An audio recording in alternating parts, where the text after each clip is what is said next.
1, 2, 3, 4.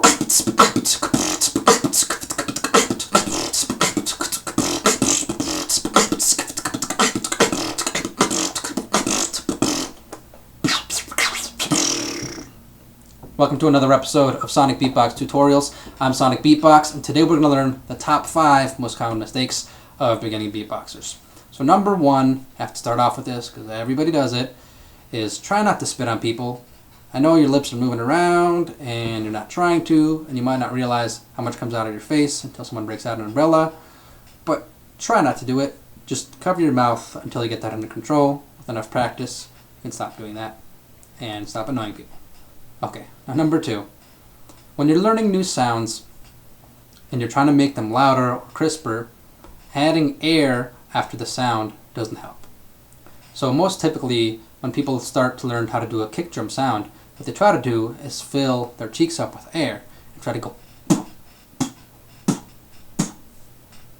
like that, which doesn't really help. What you're trying to do is make a really crisp sound at the front of your mouth, and adding air back here just makes you look like a chipmunk. Which is okay if you want to look like a chipmunk because it's a better sound, but when you're not actually making a better sound, the end result is you just end up looking like a chipmunk. So try not to do that. What you want to do is just focus on getting the sound louder and more precise.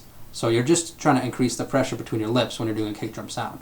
You want it to sound like this, which will take a lot of practice.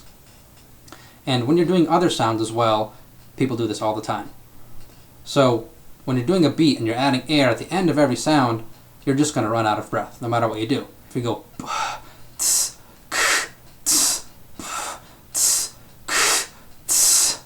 all that extra air just makes you run out really, really quick, especially if you're first starting. And you won't be able to go for more than 5 seconds without needing another breath and stopping, starting, stopping, starting, and it doesn't even sound good. If you want to do a good beatbox sound, you need that space in between the kick drums and snare drums where you can add fun little fills, like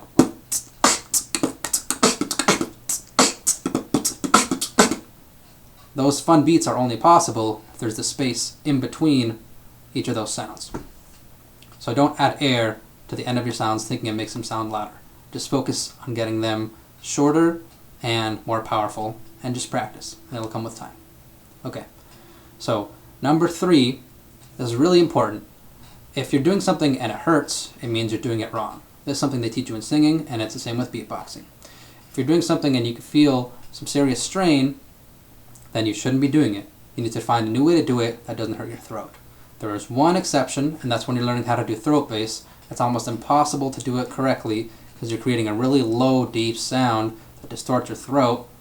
And doing this sound, it's easy to do it and hurt your throat. So you might have to hurt your throat a little bit when you're first learning how to do it because you just don't know how to do it properly. But eventually that will fix itself. As for any other sound, if it hurts, you're doing it wrong. When you're learning a new sound though, it's something that you might not have done before. And if your lips are tired or it feels a little bit unusual, that's pretty normal. So if it tires you out, that's fine, as long as you don't feel pain from what you're doing. Okay, so now number 4 is you want to focus on quality and not quantity. When I first started, I went through a ton of different beatbox tutorials, and I was trying to watch all these different videos, and I was like, oh, I'm going to learn this sound, I'm going to learn that sound, I'm going to learn this sound, I'm going to learn that sound, and I'm going to have like all these sounds down. And all that I could do at the end of trying to do like 40 different sounds is a beat that sounded like,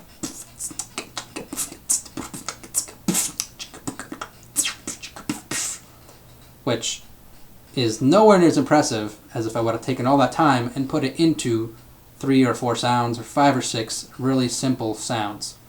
Take that beat that I just did and compare it to this.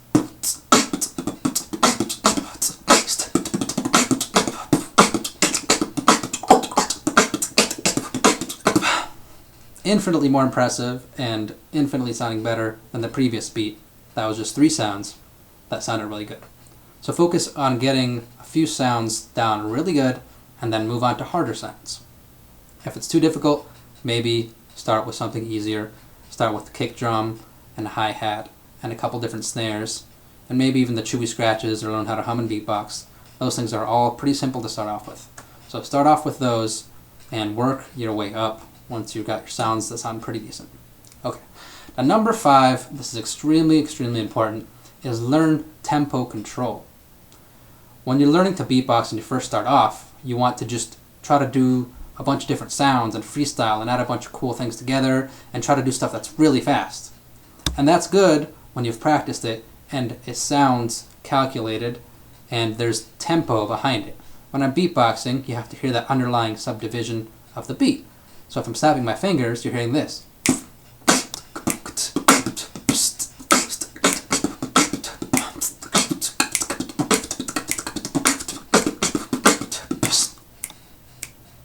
So you want to hear that clicking sound in your head regardless of whether it's happening or not. So practice with a metronome that clicks, or practice singing along or beatboxing along to a song that you're hearing on the radio so that they get the feel of what this tempo sounds like.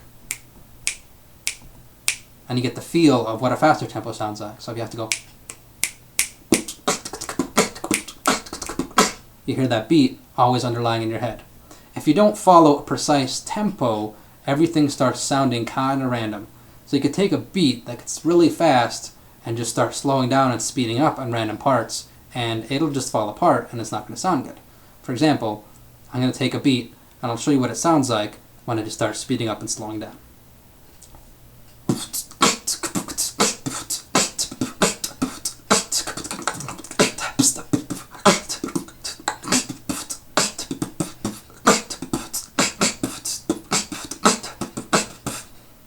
That just sounded like random noise because there wasn't an underlying pulse that you could hear. You can't hear a consistent beat underneath any of that because I was just kind of going all random speeds and you couldn't tell what was happening. So focus on getting that tempo control down because it makes your beatboxing sound a lot better. If you'll watch old beatbox championship videos that they do at the World Beatbox Championships, you'll notice that 10 years ago that wasn't so much a thing and people weren't quite as consistent with their beatboxing.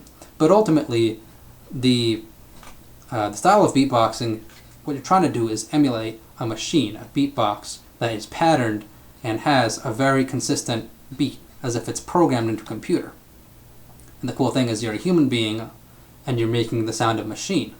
So in order to get that sound down, you need a consistent beat. And you need to have something like a snare that comes out.